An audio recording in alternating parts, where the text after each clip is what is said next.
안녕하세요. 저는 현재 45살 여자입니다. 인생에 한 번은 실패하고 두 번째 인생은 잘 살아보기 위해 정말 노력 많이 했는데 사람 사는 게 쉽지만은 않은 것 같네요. 남들은 잘 사는 것 같은데 왜 저는 그렇지 못했을까요? 여러분들께서 제가 겪은 사연 어떻게 생각해 주실지 정말 궁금하네요. 사람의 마음을 함부로 악용해서는 안 된다고 생각합니다. 남편 집안은 저희 집안과는 비교도 안 될 정도로 재산이 많아요. 처음에는 전혀 몰랐었죠. 저희 집안과 비슷한 정도라고 생각하고 있었습니다. 부동산을 전업으로 한다고 해서 모두가 부자는 아니잖아요. 그냥 중개업자라고 생각만 했지 전국에 건물이 각 지역마다 몇십 채는 소유하고 있어 어딜 놀러 가더라도 쉴 곳이 마련되어 있었습니다. 정확하게 얼마나 많은 건물을 가지고 있는지는 전혀 알지 못했어요. 알려주지도 않았고요. 이런 재벌 남편과 결혼하게 된 결정적 이유는 남편과 만나기 전에 저도 부동산 투자 관련해서 어느 정도 공부를 하고 있었어요. 그런데 어느 날 괜찮은 건물 하나가 매물로 나와서 매입하려 하는데 저와 같은 생각을 가지고 있던 남자가 제 앞에 나타났고 서로 대화하다 보니 같은 업종이라서 그런지 몰라도 너무 잘 통했어요. 그리고 배울 점도 정말 많았죠. 그렇게 인연이 닿아 자주 만나게 되었고 결혼까지 하게 되었습니다. 반대는 없었어요. 남편도 저와 같이 한번 이혼한 상태였고 아이는 없었습니다. 저도 아이는 없었고요. 제가 시어머니께 플러스 요인이 되었던 건 남편과 비슷한 안목을 가지고 있다는 거였어요. 제가 선택한 곳은 꼭 남편도 선택을 했었고 그 매물이 대박은 아니더라도 대팔 경우 몇 억이 왔다 갔다 할 정도로 이익을 남겼습니다. 그래서 저를 좋게 봐주신 것 같았어요. 결혼도 했으니 앞으로 우리 아들과 같이 다니면서 배울 게 있으면 많이 배워두고 서로 조금 더 발전하는 계기가 되었으면 좋겠네. 그래도 여태까지 꽤 많은 돈을 벌었는데 괜찮은 곳으로 이사하지 그래. 움직이기 좋은 곳이면 우리 집 근처로 알아보던가. 저희 입주한 지 얼마 되지 않았잖아요. 이제 1년 정도 되었어요. 지금도 움직이는 데는 충분히 괜찮고요. 문제 없어요. 아니면 CM이랑 합치는 건 어떻게 생각하니? 너희 결혼하고 나서 1년 뒤에 합가할 거라고 얘기하더니만 그 말이 쏙 들어갔네. 너희 빈말은 아니었지? 합가한다는 말 약속 지켜야 되는 거다. CM이는 너희 결혼한다고 했을 때 제일 높게 산 부분이 합가였다. 내 말 무슨 뜻인지 알겠지? 따로 사는 것보다 서로 부대끼며 지지고 볶고하면서 같이 살아가는 게 좋은 거야. 그래야 진짜 가족 같지. 안 그럼 너와 내가 친해질 것 같니? 딱 여기까지다. 더 이상 가까워질 수 없는 거야. 나는 그렇게 살고 싶지 않고 원하지도 않는다. 그리고 너희 밥은 제때 챙겨 먹니? 그런 것 같지도 않고. 같이 살면 밥도 거르지 않으니 얼마나 좋아? 나는 아침밥 꼭 먹어야 하잖니. 속이 쓰려서 참을 수가 없어요. 올해 안에 움직이는 걸로 하자. 어머니, 조금만 시간의 여유를 좀 주세요. 입주한 지 얼마나 됐다고 벌써 합가해요. 저희가 알아서 할 테니까 기다려봐요. 요즘 신경 쓸 것도 많아서 많이 예민해져 있는 상태예요. 이사하고 합가해서 적응하려면 오래 걸리잖아요. 남편은 제 생각을 먼저 해줬어요. 한창 바쁜 시기는 맞았어요. 제가 알아본 곳을 돌아다녀야 하고 남편이 알아본 곳도 돌아다녀야 했거든요. 저희가 직접 움직이고 주변 상권을 전부 파악하고 모든 걸 신중하게 결정해야 하는 문제라 어머님은 이 일에 대해서 남편이 하는 말만 들었지 잘 모르시거든요. 그래도 서운하셨는지 입이 엄청 나오셨고 남편의 예민해진 성격에 엄청 난감해 하셨습니다. 워낙 계획적으로 움직이는 사람인 건 알고 있었지만 그렇다고 남편이 이런 식으로 나올 거라고 전혀 생각하지 못했어요. 그래도 저한테는 단 한 번도 짜증낸 적은 없었거든요. 그래서 합가하는 건 당분간 보류하기로 하고 저희가 해야 할 일에 더욱더 신경을 썼고 어머님도 묵묵히 기다려 주셨습니다. 그렇게 저희는 성공적인 결혼 생활을 이어나갔어요. 하는 일이 뭐든지 잘 되었고 남편에게 정말 많은 노하우를 배우게 되었어요. 이제 혼자 한번 해봐도 될 것 같은데. 당신 내가 거의 다 알려주지 않았나? 이번에는 당신이 혼자 해봐. 나는 뒤에서 지켜보고만 있을 테니까. 당신 하는 거 봐선 손해볼 것 같진 않으니까 믿고 맡길 수 있을 것 같아. 나랑 이런 스타일도 비슷하고. 괜찮을까? 한두 푼 하는 것도 아니고 손해나면 몇 억은 그냥 까먹는데. 그래도 한 번도 그런 적은 없으니까 잘할 수 있겠지? 남편은 저를 믿고 직접 일을 맡겼어요. 처음에는 함께 다녔지만 앞으로 혼자 직접 알아봐야 했었죠. 괜찮은 매물 하나 건지기 위해 정말 조사를 많이 했고 좋은 결과 얻길 바랬습니다. 그렇게 신중하게 고른 매물 하나가 투자 가치가 있길 바랬어요. 그런데 사람 일이라는 게 알 수 없는 경우도 생기더라고요. 분명 투자 가치가 있다고 생각했는데 저의 실수가 있었고 너무 긴장을 했는지 제가 매입한 건물은 투자 가치가 좋은 편은 아니었어요. 결국 결과적으로 좋지 않았고 남편은 처음이니까 그럴 수 있다며 제 실수를 보듬어줬고 두 번의 실수는 용납할 수 없었어요. 더욱더 철저하게 알아보게 되었고 신중하게 결정한 끝에 매입한 건물이 대박은 아니더라도 꽤 괜찮은 이익을 남길 수 있었고 두 번째를 시작으로 그 다음부터 승승장구했습니다. 건물 하나에 몇십억씩 오고 가기 때문에 한 번의 손해는 너무나 쓴 고통을 남겨주거든요. 다행히도 좋은 결과를 얻게 되니 시어머니도 좋아하셨고 남편 덕에 저희 집안도 더 많은 자산을 가져갈 수 있었어요. 무조건 투자한다고 해서 잘 되는 건 아니었어요. 적자를 볼 때도 있었고 괜찮은 수익을 벌 수 있는 반면 본전치기 할 때도 있었으니까요. 그런데 남편과 따로 움직이게 되면서 이게 경쟁 구도가 되어 버리더라고요. 부부끼리 경쟁을 하면 안 되는데 서로 투자하는 건물의 이익이 얼마나 남았는지 비교를 하기 시작했고 그로 인해 난감한 상황이 생기고 말았어요. 요즘 너희 잘 나간다. 최근 들어 우리 아들보다 며느리가 더 일이 잘 풀리는 것 같은데. 아들, 긴장 좀 해야 되겠어. 무슨 긴장을 해요? 부부끼리 잘 되면 좋은 거지. 그거 가지고 경쟁구도 잡으려고 하지 마세요. 저희가 돈을 잘 벌어야 온 가족이 행복한 거 아니에요? 아유, 그만하시고 식사 마저 하세요. 저는 화장실 좀 다녀올게요. 왜 쓸데없는 말을 해선 분위기를 안 좋게 만들어? 그 주둥아리를 깨매버리든지 해야지 원. 밥이나 먹어. 어머님의 한마디 때문에 분위기는 안 좋아졌고 결국 남편은 집에 가자는 말이 나오게 되었어요. 시어머니는 눈치를 보며 미안하다고 했지만 남편의 기분은 벌써 상한 듯 보였습니다. 남편의 경우 한우물만 파면서 부동산 일을 했었지만 저는 그렇지 않았거든요. 결혼했다는 이유 하나만으로 힘들이지 않고 배웠고 거기에 더해 남편보다 좋은 실적을 가지게 되면서 약간 기분이 상한 듯 보였어요. 이 문제를 좋게 해결하고 싶어 집에 들어오자마자 기분 살려주려고 정말 많이 노력했어요. 그렇게 되다 보니 무슨 일을 하려고 해도 괜히 남편에게 물어보게 되었고 좋은 결과를 남편한테 돌리기 위해 한 발 더 늦게 움직이게 되었습니다. 그래도 자신에게 물어보는 게 싫지 않았는지 적극적으로 알려주었어요.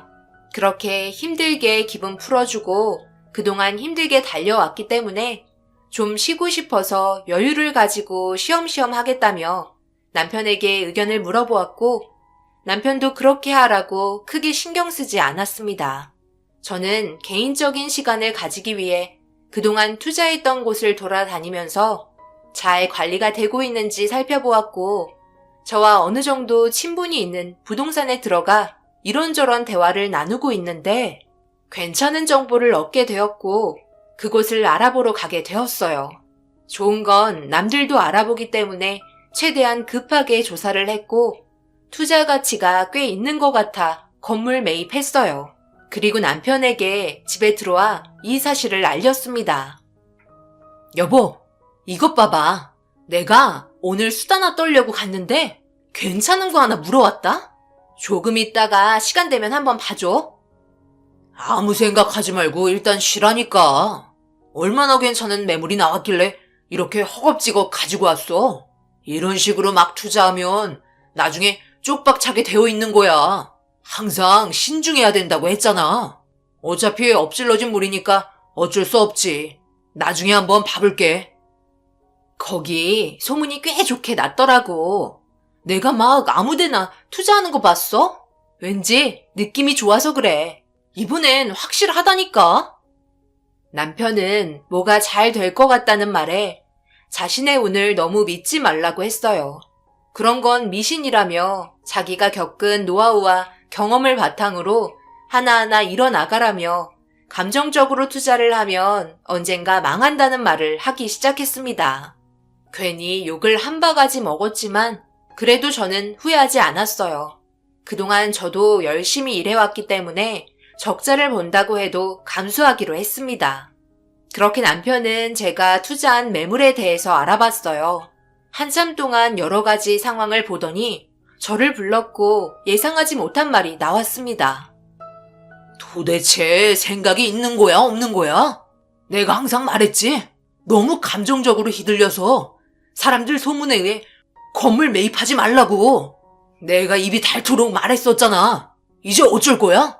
이쪽 군부대가 있었을 때는 그래도 괜찮았지. 지금은 군부대가 전부 빠진 상태잖아. 그럼 어떻게 되겠어? 그만큼 상권이 전부 죽겠지? 왜 건물을 내놓고 소문을 내겠어? 그야 당연히 파리가 꼬이게끔 만들어서 호구 하나 잡으려 하는 거잖아. 이건 상식인 문제인데 정말 한심한 짓을 했다. 군부대 빠진 거 몰랐단 말이야? 알고 있었어. 내가 그런 거 하나 몰랐을 것 같아? 그런데 그곳에 다른 게 생긴다는 소문이 있더라고. 그래서 그런 거지. 남편은 다시 되팔아 오라며 저에게 실망한 눈빛으로 화를 냈어요. 아무래도 주변 시세보다 비싸게 주고 산 게 문제인 것 같았습니다. 이렇게 저는 저대로 상처를 받게 되었고 남편은 남편대로 생각 없이 투자했다고 화가 난 상태였어요. 이런 심각한 상태에서 시어머니의 전화가 왔어요. 늦은 시간 전화 온 이유는 한동안 조용했었던 학가 문제였어요. 너희들 결혼한 지 이제 3년쯤 되지 않았니? 약속했던 합가는 언제 할 거야? 시엠이 세상 떠나고 할 거니? 생각해봐라. 손자도 안 가지는데 내가 무슨 낙으로 살겠니? 너희들 보는 낙으로 살아야 할 거 아니야. 그런데 그때 내가 말 꺼낸 이유 단 한 번도 합가에 대해서 말한 적이 없었잖아. 시엠이 무시하는 거 맞는 거지? 그렇게 생각하면 되겠지? 아, 어머님, 무슨 말씀을 또 그렇게 하세요? 저희도 다 생각하고 있었다고요. 그러니 너무 화내지 마세요. 시간도 너무 늦었으니까 내일 다시 얘기하면 안 될까요? 지금 분위기가 썩 좋지 않아서요. 아니면 주말에 한번 찾아뵐게요. 학가 얘기도 하고요. 워낙 오래 기다리셔서 아무래도 화가 단단히 나신 것 같았어요. 그렇게 남편의 기분이 아직 덜 풀린 상태에서 주말에 찾아뵙게 되었어요. 모두가 한자리에 모여 식사를 하고 있는데 시어머니의 표정이 심각했고 음식이 코로 들어가는지 입으로 들어가는지 모를 정도로 안 좋은 분위기에 아버님은 한숨만 푹푹 쉬다가 자리에서 먼저 일어나 방으로 들어가셨습니다. 그와 동시에 시어머니 저를 무서울 정도로 째려보기 시작하셨어요. 남편은 아무 말 하지 않고 자기 먹을 거 먹고 있었습니다. 나는 참을 만큼 참았다. 더 이상 너희들 의견 들을 필요도 없고 이번 달 내로 합가하는 걸로 결정 짓는 거다. 알겠니? 왜 말이 없어? 너희들 나 무시하는 거니? 예, 너는 이제 돈 좀 번다고 시애미는 안중에도 없는 거지? 네가 이렇게까지 잘 된 게 다 누구 때문이냐? 이게 다 시애미 덕분에 네가 이렇게까지 성장할 수 있는 거 아니었어? 내가 큰 거 바라니? 그냥 함께 살자는데? 이번 달 안으로 합가할 테니까 걱정하지 마세요. 저희도 다 생각하고 있었어요. 이번 달 안으로 해결할게요. 남편은 제 의견은 물어보지도 않은 채 혼자 결정했어요. 아무래도 며칠 전 남편과 상의 한마디 없이 큰 돈을 투자하면서 기분이 나빠서 아무 생각 없이 말을 뱉은 것 같았어요. 결국 저도 좋지 않은 감정 상태로 집에 돌아왔어요. 들어오자마자 한마디도 없이 방으로 들어갔고 아무래도 남편과의 관계를 좋게 풀어야 할 것 같아 먼저 말을 건넸습니다. 그런데 남편은 뭐가 문제인지 저와 대화조차 하기 싫어했어요. 결국 저도 화가 머리끝까지 올라오게 되었고 남편에게 서운했던 감정을 털어놓았습니다. 그런데 안 듣는 척 하더니 제가 좀 더 강하게 밀어붙이자 제가 몰랐던 사실이 드러났어요. 무슨 말이 이렇게 많아? 내가 하라면 하는 거지. 어디서 토를 다는 거야? 합가하기로 약속했었고 기간이 좀 늦어진 것 뿐이지.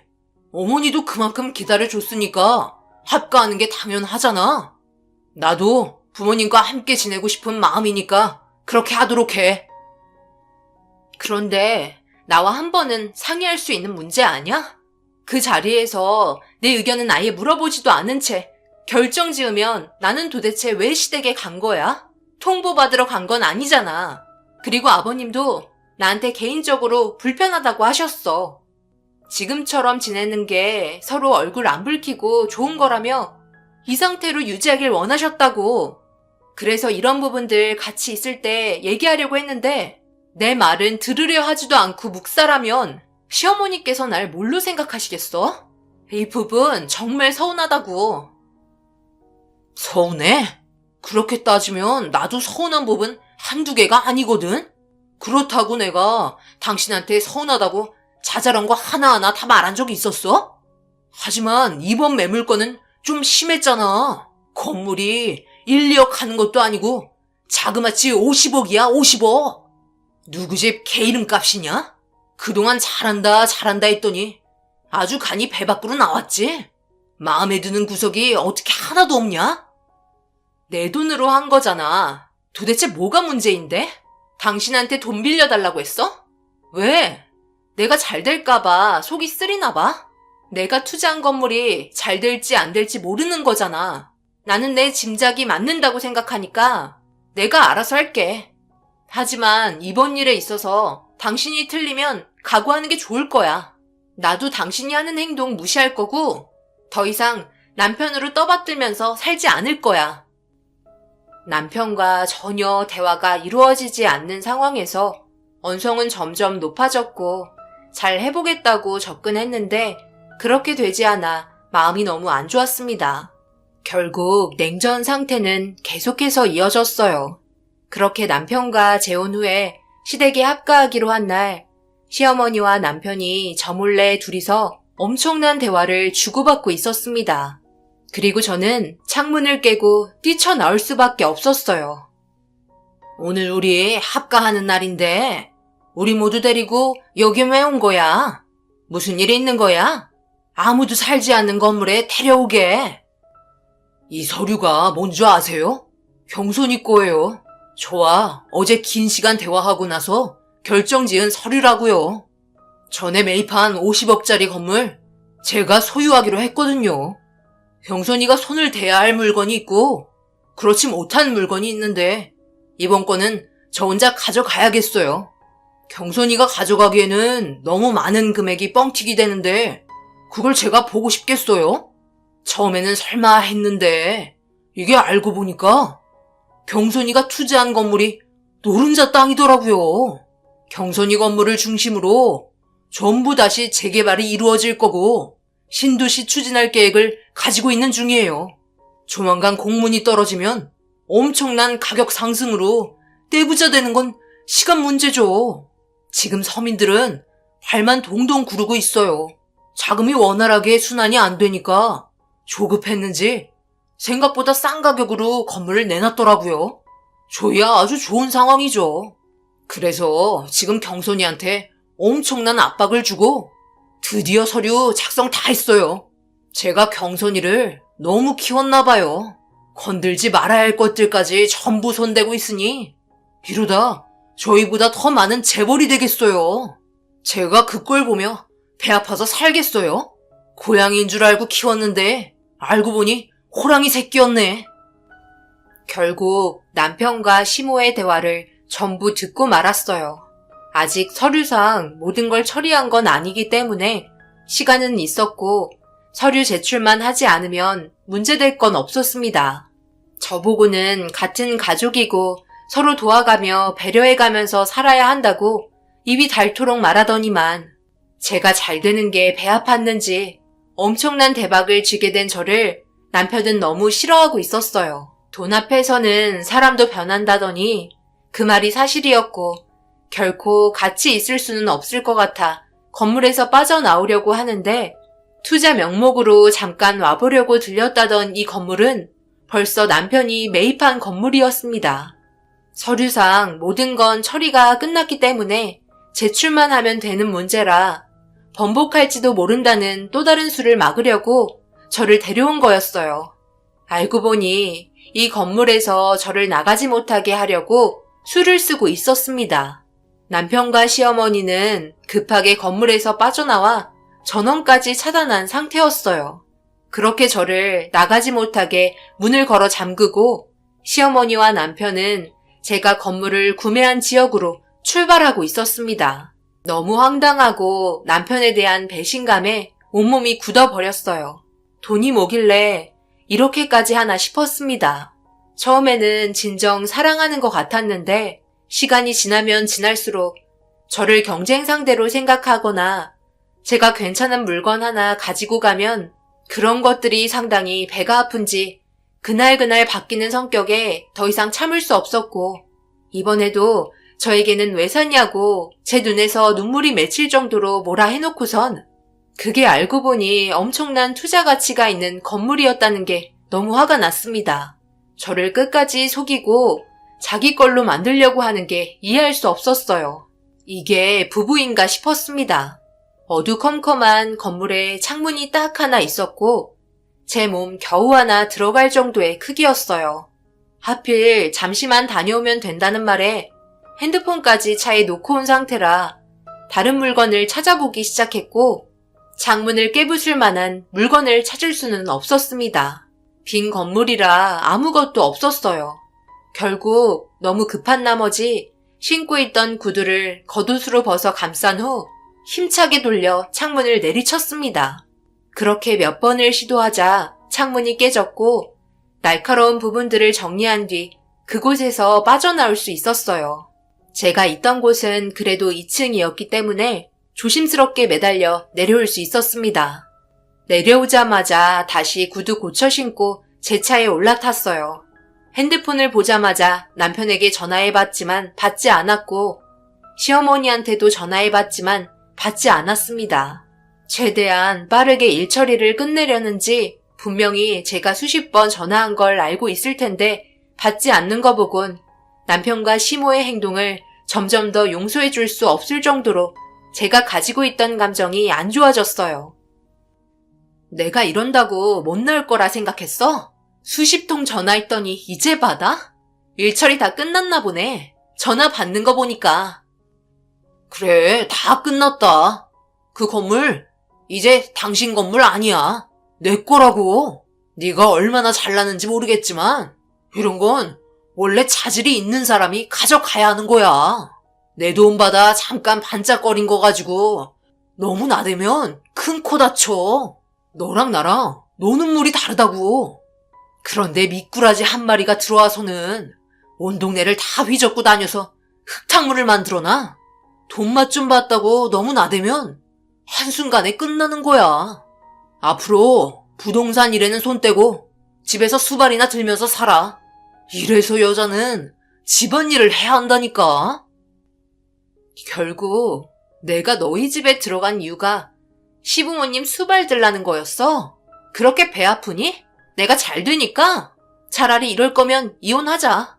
더 이상 이렇게 사는 건 아닌 것 같네.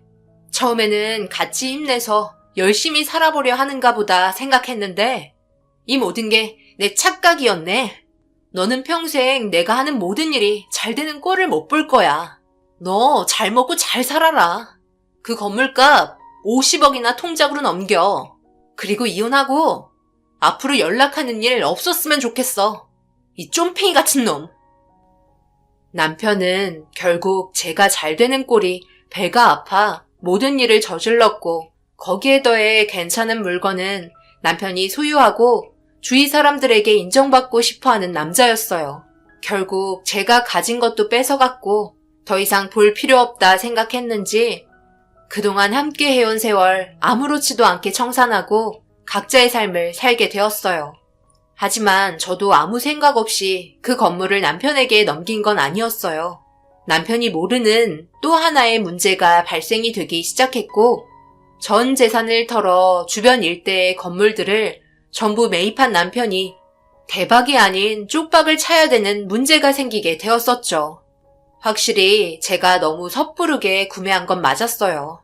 그래서 적자를 감내해야 됐고 남편의 말 안 들은 걸 후회하고 있었는데 신도시가 들어온다는 말에 엄청난 기대를 품고 있었고 정말 많은 사람들이 몰려오기 시작했어요. 그런데 이 모든 게 동네 분위기 조성해서 바람 넣어 건물 판매하려는 작업이었던 거죠. 거기에 저는 제대로 물렸던 거였어요.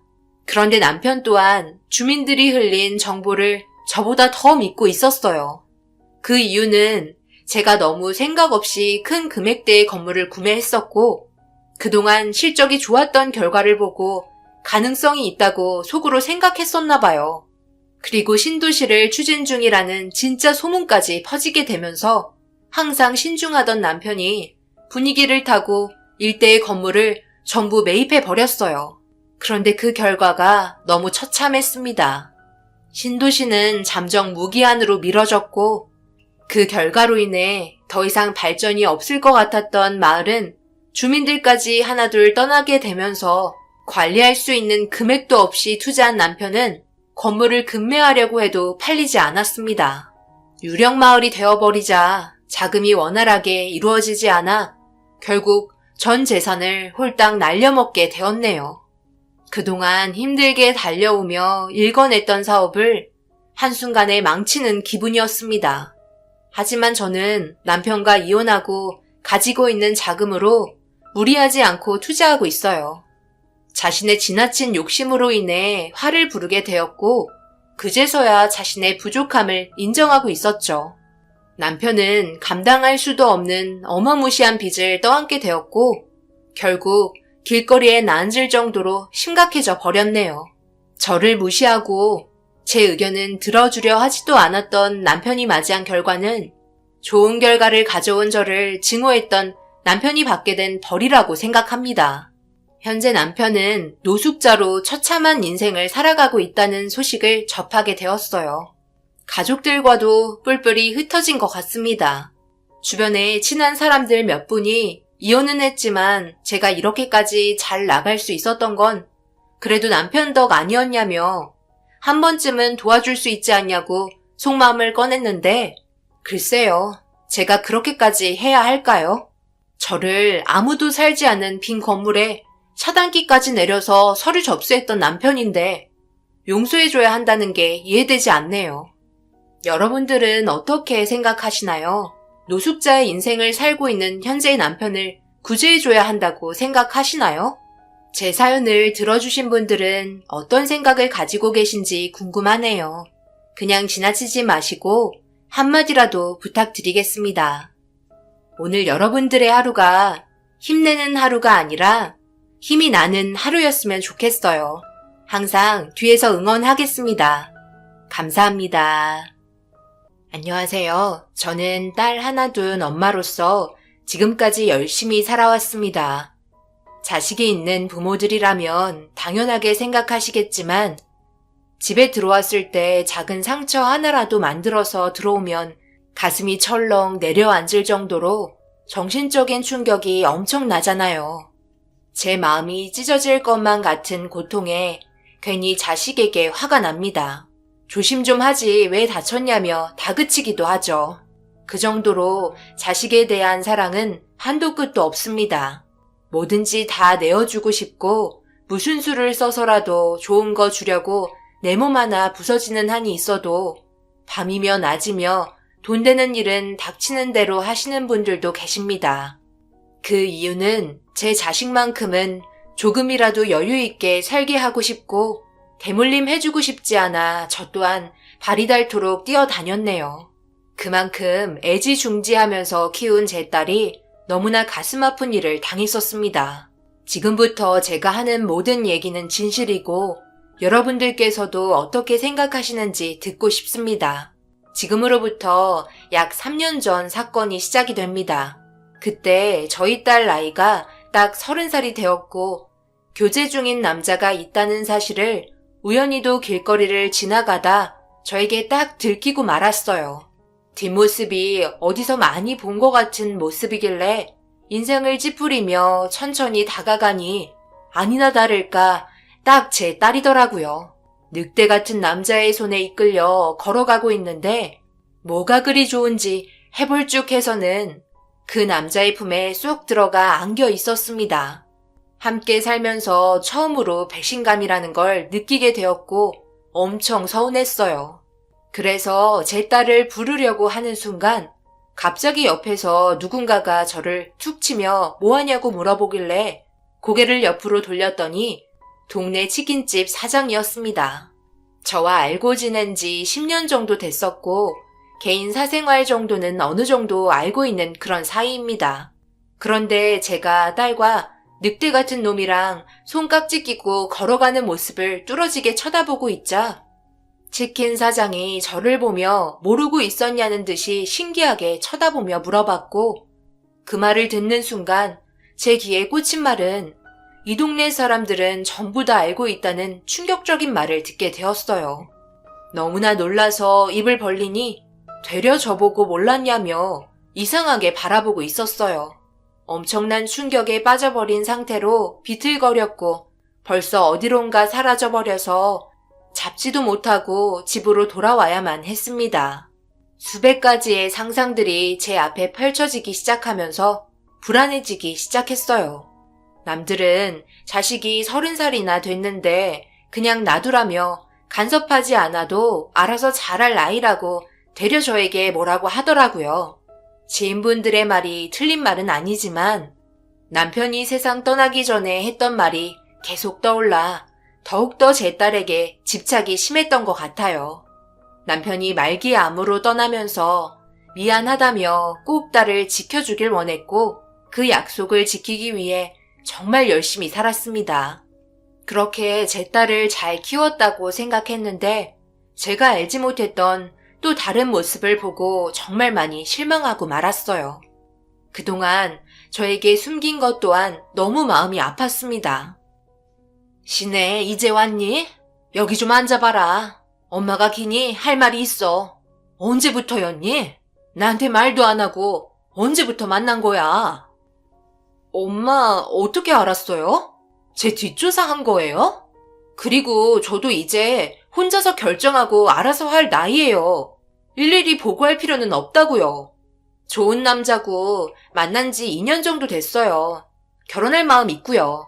나중에 따로 인사시켜 드릴 테니 너무 걱정 마세요. 2년이나 만나고 있었다고? 그런데 그동안 엄마한테 말 한마디 하지 않고 철저하게 숨긴 이유가 뭔데? 회사 일이 바빠서 시간 내지 못한다고 하더니 그새 손깍지 끼고 꿀이 뚝뚝 떨어질 정도로 눈빛 보내던 그 남자에게 정신 팔려서 엄마와 개인적인 시간도 가지지 않았던 거야? 그런 것도 모르고 여태까지 속고만 있었네. 정말 너무한다. 딸은 저에게 너무 많은 실망감을 안겨줬었어요. 한 번도 얘기하지 않고 지냈다는 거에 좀 놀랐었고 그 기간이 2년이었다며 결혼까지 한다는데 정말 기가 찼습니다. 상의 한마디 없이 혼자서 모든 걸 결정 지으려는 딸의 행동이 이해되지 않았어요. 제가 그렇다고 딸을 구속시키거나 가둬서 키운 것도 아니에요. 매일 보고받지도 않았고요. 그저 항상 좋은 말만 해주고 곁에서 필요한 거 지원해주며 바르게 커온 딸을 보며 살아왔었는데 도대체 어디서부터 잘못된 거였는지 이해할 수 없었어요. 정말 모든 게 떳떳하면 좋은 남자 있다고 저에게 먼저 얘기했었겠죠. 제가 그렇게 꽉 막힌 엄마도 아닌데 그저 신중할 뿐이고 한 번뿐인 결혼은 우리 딸에게 눈물 흘리지 않게 해줄 수 있는 그런 남자를 만났으면 하는 바람밖엔 없었습니다. 그래서 방으로 들어간 딸에게 처음부터 너무 강하게 나온 것 같아 간식 준비해서 방문 노크한 다음 조심스럽게 들어갔어요. 엄마도 갑자기 그런 모습을 보고 당황해서 그랬지. 미안해. 엄마 마음도 이해해줄 수 있지? 세상살이 너무 험해서 예민해진 것도 있잖니. 그러니 기분 풀고 우리 다시 진지하게 대화했으면 좋겠는데 엄마도 어느 정도는 알고 있어야 하지 않겠어? 같은 회사에 다니고 있어요. 처음 입사했을 때부터 저에게 잘 대해줬고 회사 생활하는데 정말 많은 도움이 됐어요. 그렇게 지내다 보니 연인 사이로 발전하면서 결혼 얘기가 나온 거예요. 당연히 저에게 먼저 프로포즈 하면서 꺼낸 얘기고요. 결혼하고 싶다는 말이 나온 건 얼마 되지 않았어요. 저도 어떻게 하면 엄마한테 소개해줄지 고민 많았고 조심스러워서 말을 하지 못했던 거예요. 걱정 끼쳐드리고 싶지 않아서요.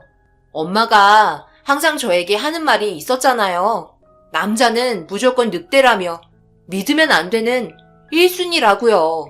돌아가신 아빠 빼고 전부 늑대라고 경계하시니 제가 엄마한테 섣불리 말하겠어요?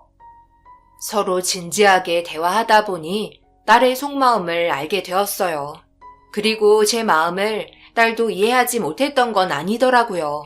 이해하니까 더욱더 말하기가 조심스러웠고 그 기간이 2년이나 지나오게 되었던 거죠. 그렇게 한참을 대화한 끝에 제 딸과 만나고 있는 남자와 만나려고 계획하게 되었어요. 결혼까지 생각했기 때문에 얼굴 한 번은 봐야 할 것 같았습니다. 제발 좋은 남자이길 바랬고 좋은 인연으로 발전되길 매일 기도했어요. 그리고 일주일이 지난 주말 드디어 약속된 시간에 제가 먼저 자리에 나갔어요. 딸이 괜찮은 음식점 예약을 해둬서 조용하고 진지한 대화를 이어나갈 수 있는 분위기의 식당이었습니다. 인사 온다고 제가 집에서 유난 떠는 거 싫다며 번거롭게 준비하지 말고 오히려 더 많은 대화를 원했기 때문에 밖에서 만나기로 했어요. 밀폐되어 있는 룸이라서 정말 괜찮았죠. 신경을 많이 쓰고 있는 것 같은 느낌이 들었습니다. 식당을 두리번거리며 긴장되는 마음 찬물을 마시면서 기다리고 있자 시간 맞춰서 딸이 먼저 들어왔고 뒤이어 뒷모습만 봤었던 남자의 얼굴을 직접 볼 수 있었습니다. 첫인상은 나쁘지 않았어요. 밝게 웃으면서 저에게 인사를 건네는데 얼굴에는 때묻지 않은 그런 모습과 단정한 옷차림이 어색하지 않는 걸 보니 평소에도 자주 입는 옷 스타일인 것 같았습니다. 인사한다고 해서 격식 차리려고 따로 구매해서 입은 옷이 아니었어요. 전체적인 모습을 봤을 때 우선 마음에 들었고 저도 밝게 웃으면서 맞아줬습니다. 서로 자리에 앉아 어색한 분위기가 이어졌지만 음식이 나오면서 그 분위기는 조금 사그라들기 시작하자 저에게 먼저 말을 건네더라고요. 가벼운 말부터 대화가 오고 가기 시작했고 전혀 긴장하지 않는 모습을 보여줬습니다. 부모님 모두 계셨고 집안은 저희보다 잘 사는 것 같았어요. 그리고 남자 측 부모님께서 반대하시거나 서로 만나고 있는 걸 아냐고 물어보니 벌써 인사까지 끝난 상태였더라고요. 서로 잠깐 바라보는 눈빛에서 진심으로 사랑하고 있다는 걸 느낄 수 있었고 걱정하고 긴장했던 거와 다른 방향으로 흘러가면서 딸과 만남을 이어온 남자에게 좋은 인상이 남게 되었습니다. 전체적으로 만족할 만한 시간이었고 진심으로 사랑하고 있다며 강하게 어필하면서 결혼 얘기는 당연히 빠지지 않았어요. 그렇게 결혼 전에 치러야 할 상견례까지 하고 결혼식까지 하게 되었어요. 사돈분들도 정말 괜찮은 분들이었고 제 딸을 아껴주셨습니다. 그동안 품 안에서 벗어나지 않고 언제나 엄마 그늘 아래 살 것만 같았던 자식이 어느새 저도 모르게 훌쩍 커서는 결혼하겠다고 남자를 데려와서 결혼식까지 하는 모습을 보고 있으니 갑자기 눈물이 흐르더라고요. 그동안 함께 있었던 좋은 추억들이 떠오르며 고생했던 일들까지 함께 겹치면서 결국 눈물이 멈추지 않았습니다. 저를 바라보며 잘 키워주셔서 감사하다는 인사를 했을 때 그때의 기억을 잊을 수가 없어요.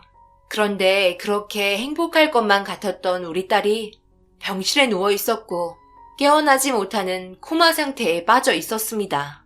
신혼여행이 끝나고 저희 집으로 인사를 오는 도중 발생된 교통사고에 아무리 불러도 미동조차 없는 딸의 모습에 오열을 하고 말았어요. 교통사고가 나서 응급실에 급하게 들어가 수술을 받고 있다는 말을 들었을 때는 하늘이 무너져 내리는 것만 같은 느낌이었어요.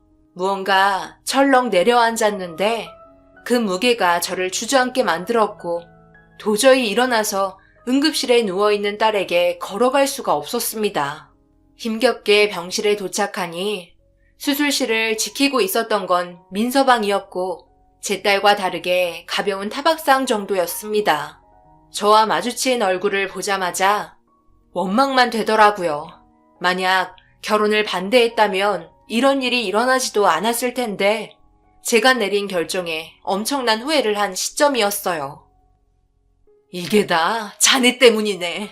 우리 딸과 만나지만 않았어도 마음 주지만 않았어도 이런 일은 발생되지 않았을 텐데 이제 어떡할 텐가?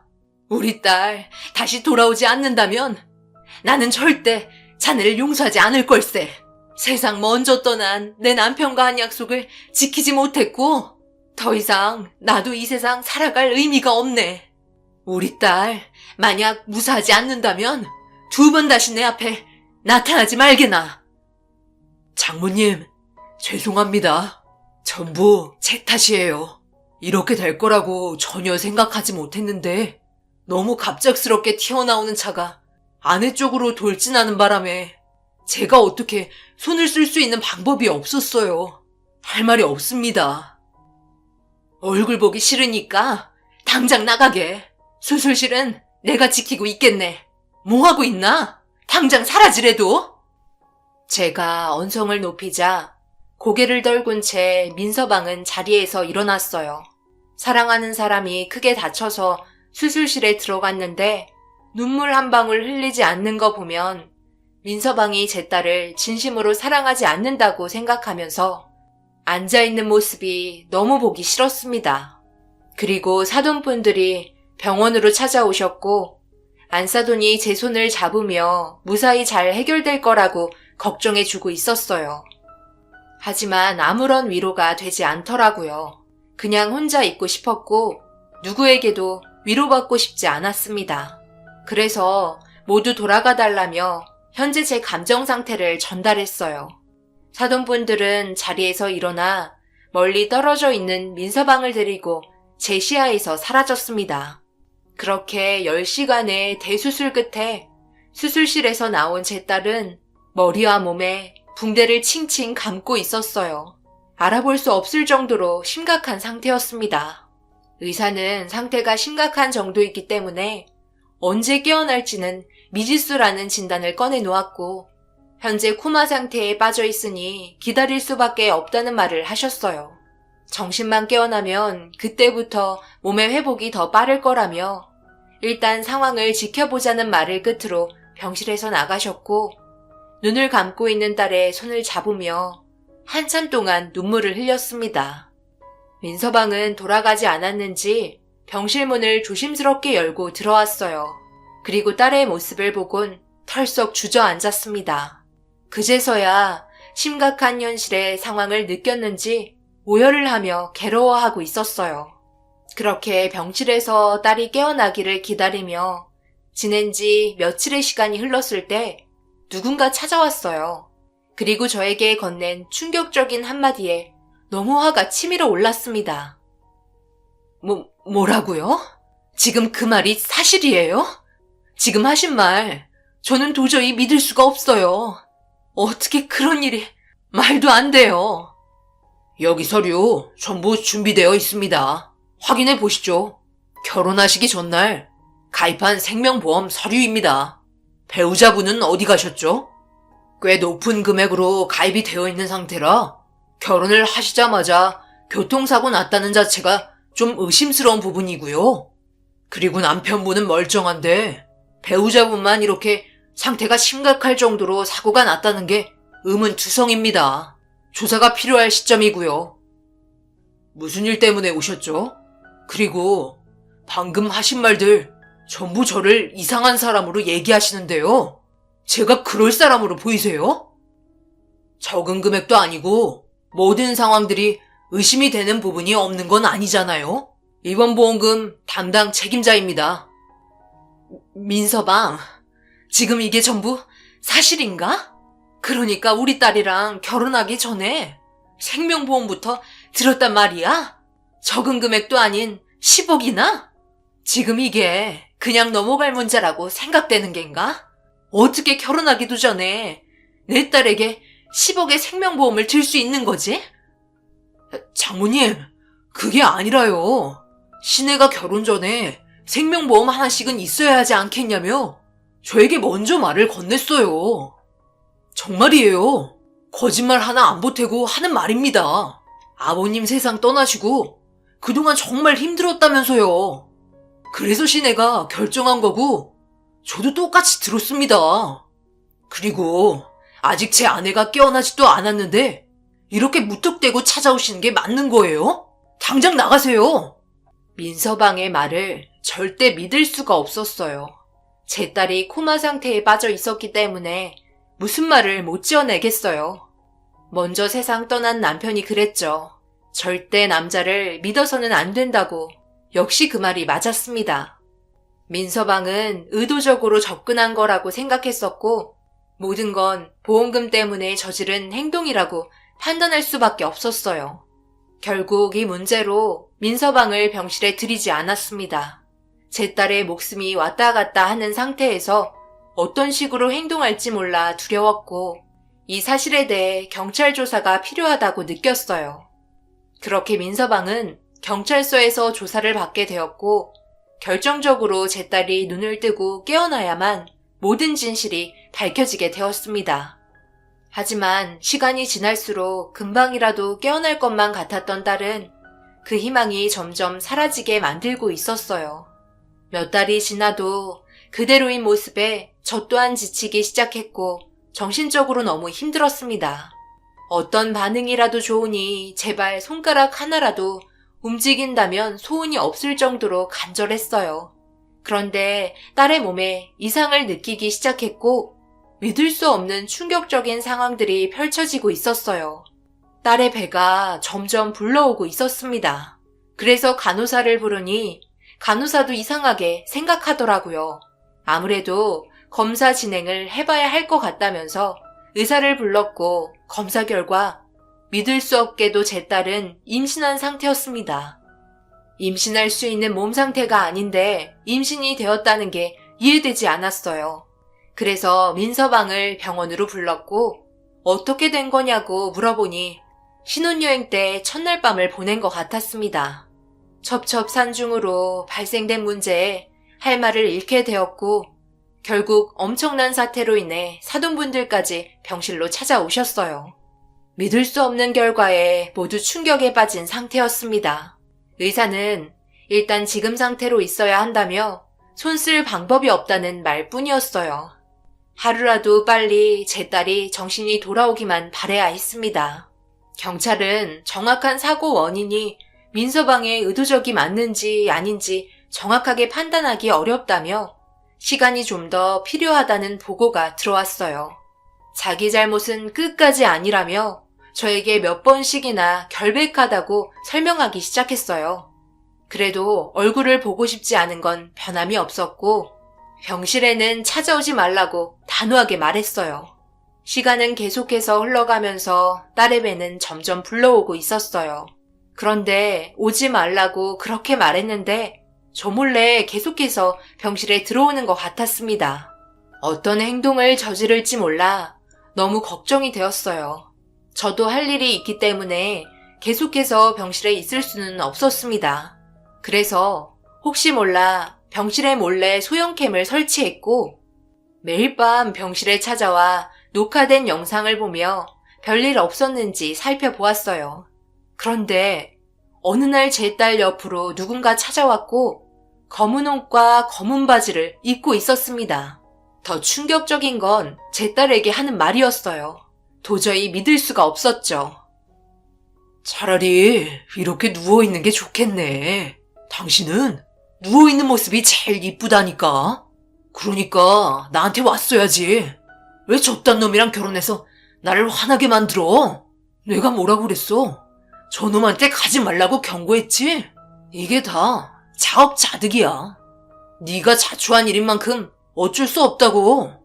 내가 사람 시켜서 이렇게까지 할 거라고 전혀 생각 못했지?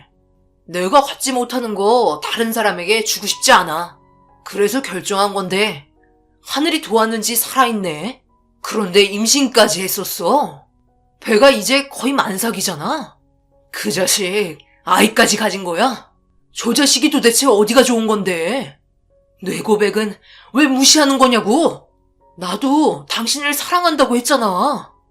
차라리 당신이 깨어나지 않았으면 좋겠어. 당신이 깨어난 순간 나는 어떻게 될지 몰라. 그러니 절대 깨어나지 마. 항상 얌전하게 누워있으라고. 내일 저녁에도 또 올 테니까 푹 자도. 내가 많이 사랑하는 거 알지? 내 마음도 편하지 않았어. 잘 자. 예상하지 못했던 등장인물에 너무 소름이 돋았습니다. 민서방 말고 다른 남자가 있었다는 거에 더 충격이었고 의문의 남자가 이 사고의 원인이라는 걸 알 수 있었어요. 민서방이 자꾸 내가 없을 때마다 몰래 들어오는 줄 알았었는데 그래서 한 소리 하려고 소형캠을 설치했었던 건데 충격적이게도 다른 사람이 담겼다는 게 믿을 수 없었어요.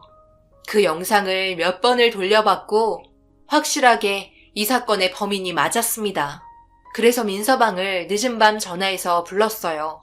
엄청난 사실이 밝혀졌기 때문에 민서방도 알고 있어야 할 것 같았습니다. 제가 전화하자마자 순식간에 달려왔고 건넨 영상을 보더니 손을 부들부들 떨기 시작했습니다. 믿지 못할 장면에 민서방은 낯익은 목소리라며 어느 정도 정체를 알고 있는 듯 보였고 이미 이성의 끈을 놓아버린 상태였어요. 그 이후 매일같이 민서방이 제 딸 옆을 지켰어요. 그놈이 오지 못하게 보초를 서고 있었습니다. 그렇게 며칠이 흘렀고 한동안 잠잠했었는데 딸의 몸 상태를 보려고 진찰실에 들어갔다가 다시 병실로 복귀했을 때 의사는 제 딸의 몸이 다른 사람과 다르다는 걸 알려줬어요. 특이하게도 제 딸은 다른 사람과 다르게 아기집이 2개였다며 그래서 그동안 알기가 쉽지 않았던 것 같다는 진단 결과를 가져왔고 전 세계에 몇 프로밖에 되지 않는 몸 상태라며 원래의 아기집보다 몸 뒤쪽에 있어서 교통사고 당시 아기가 보호될 수 있다는 말을 하셨어요. 정말 다행이었고 아이의 상태는 건강하게 잘 자라고 있었어요. 그리고 점점 만삭이 되어 갔습니다. 그리고 한동안 의문의 남자는 나타나지 않았어요. 아무래도 병실에 민서방이 계속해서 지키고 있었기 때문에 쉽게 접근하지 못한 것 같았어요. 저는 경찰에 신고를 하는 게 좋을 것 같아 민서방과 상의 후 녹화된 영상을 경찰분에게 보여줬고 최대한 빠르게 그놈을 잡아주길 바랬습니다. 민서방은 같은 회사에 다니는 동료 직원 한 명이 제 딸을 좋아하고 있다는 얘기를 꺼냈지만 그렇다고 모든 걸 넘겨짚기에는 섣부른 감이 있었어요. 그래서 경찰분들도 병실 주위를 맴돌며 잠복 근무를 하고 있었어요. 아무래도 민서방이 병실을 지키고 있는 게 범인을 잡을 수 있는 시간을 더 늘리는 것 같아 병실에서 빠졌고 그렇게 며칠을 의문의 남자가 다시 나타나길 바라고 있었는데 급하게 병원으로 실려온 사람과 마주쳤어요. 그리고 얼굴을 보자마자 털썩 주저앉았습니다. 민서방이었고 심각할 정도로 몸이 망가져 있었어요. 끔찍하게도 교통사고를 당했다는 말을 듣게 되었고 뒤이어 사돈분들이 도착하셨습니다. 민서방도 대수술을 해야 할 정도로 상태가 심각했어요. 둘 다 이런 일을 겪게 되니 너무 가슴이 아팠습니다.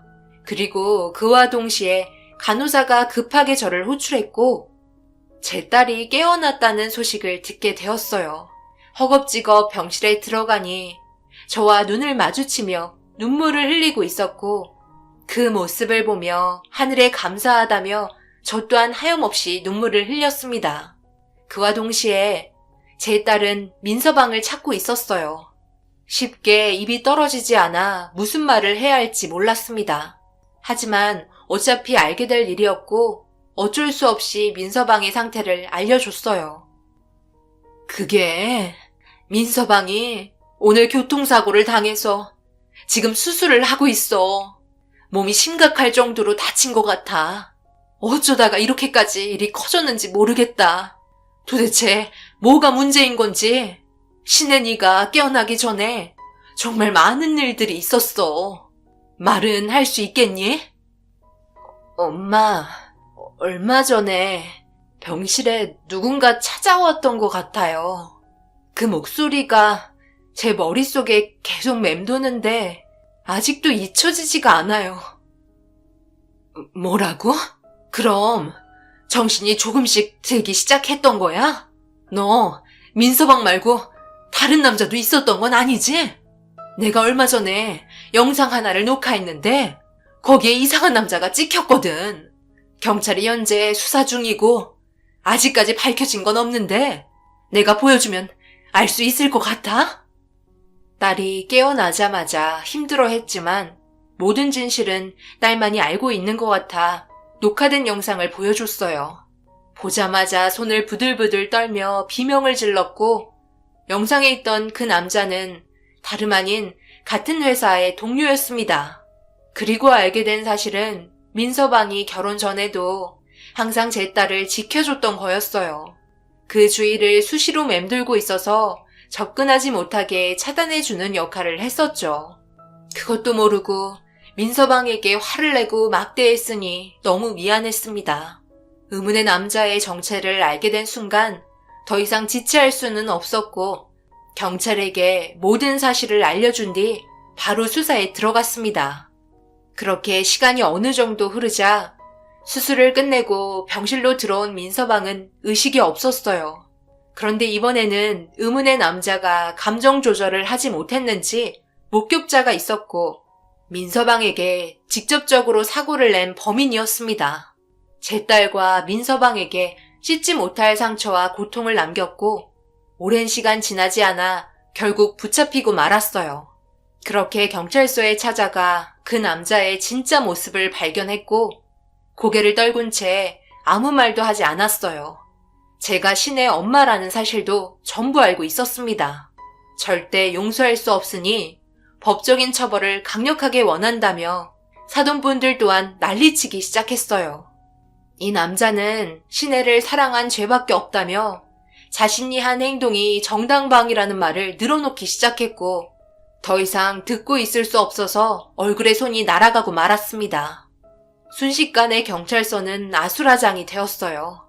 그렇게 그놈에게는 법적인 절차를 앞둔 상태에서 다시 병실로 돌아왔고 깨어나지 않은 민서방에게 너무나 미안했습니다.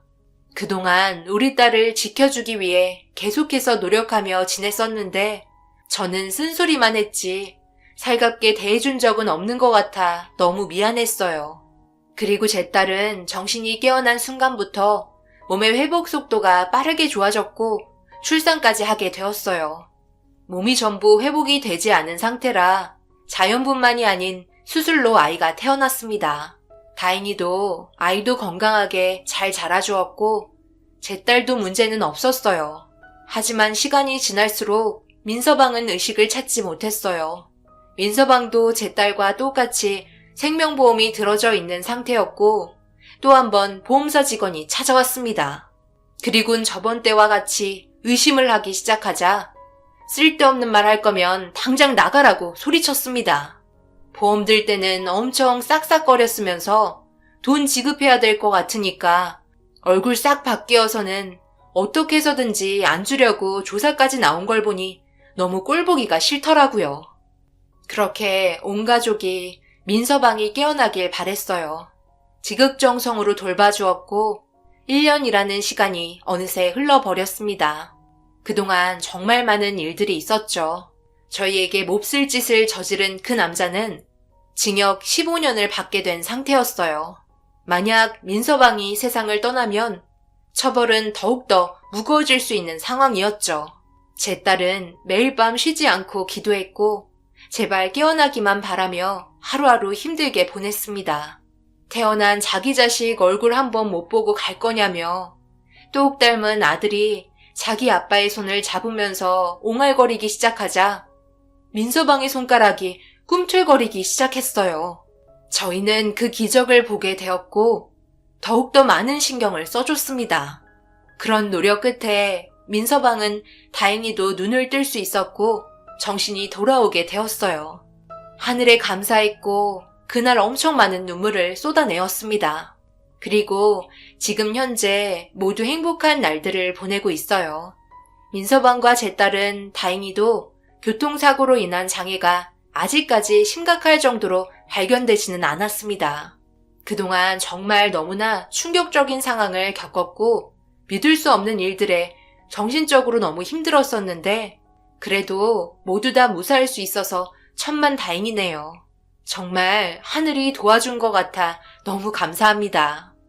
앞으로 저희 가족이 행복하게 잘 살아갈 수 있도록 여러분들의 많은 응원의 한마디가 간절합니다. 제 딸과 민서방에게 좋은 말 많이 해주셨으면 좋겠어요. 여러분들도 항상 행복하시고 그리고 좋은 일만 가득하시길 바랍니다. 감사합니다.